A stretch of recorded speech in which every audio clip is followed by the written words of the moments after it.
Déco dans le présent pour mieux construire l'avenir. La chronique d'Interentreprise avec Francette Florimond. Bonjour, j'espère que vous allez bien. Au bout de 3 jours, l'opération d'enlèvement du président élu du Venezuela menée par les États-Unis a rendu cette année 2026 immédiatement vieille. Présenter ses vœux paraît donc comme désuet. Or, un tel événement oblige au contraire à réaffirmer avec force ses valeurs, à ancrer ses souhaits et à les tenir sur la durée, quelle que soit l'agitation aux alentours. En effet, au milieu de ce chaos, nous devons répondre à des questions fondamentales. Voulons-nous vivre dans un monde brutal où la force et la loi du plus fort est la seule qui prévaut? Les femmes, les petits, les faibles seront les premières victimes de cette façon de voir. Est cela notre avenir rêvé? Voulons-nous participer à la recolonisation du monde et à la reconstruction des empires? Autre lecture de cet événement vénézuélien. Les États-Unis, premiers producteurs de pétrole, tentent en effet de faire main basse sur les plus grandes réserves pétrolières du monde qui sont dans les sous-sols du Venezuela.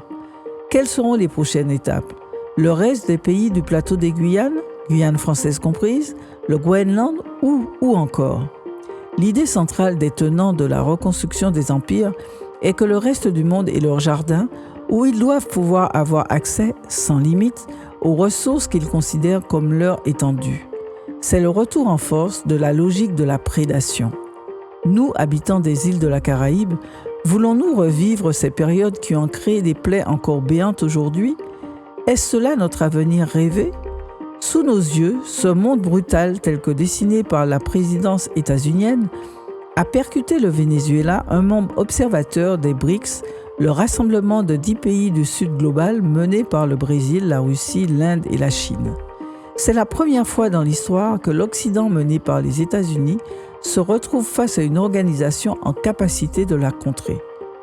Depuis 2009, en effet, le Brésil, la Russie, l'Inde, la Chine, mais aussi l'Afrique du Sud, l'Iran, l'Égypte, les Émirats arabes unis, l'Indonésie et l'Éthiopie ont construit un maillage financier, technologique, technique et de soutien mutuel qui a été testé pour la première fois grandeur nature lors des événements de Caracas et qui semble avoir fonctionné. En effet, le président élu du Venezuela a certes été exfiltré aux États-Unis, mais les instances onusiennes n'ont pas pour le moment pu prendre le contrôle de ce pays comme on l'a vu qu'ils l'ont fait sous d'autres latitudes. Nous, habitants des territoires français des Amériques, quel est notre avenir rêvé dans cette réorganisation du monde? Nous devons répondre à ces questions. Tout comme nous devons personnellement et collectivement nous souhaiter un vœu, celui d'un avenir meilleur dans un monde plus apaisé. À demain, prenez soin de vous. Déco dans le présent pour mieux construire l'avenir. La chronique d'Interentreprise avec Francette Florimond.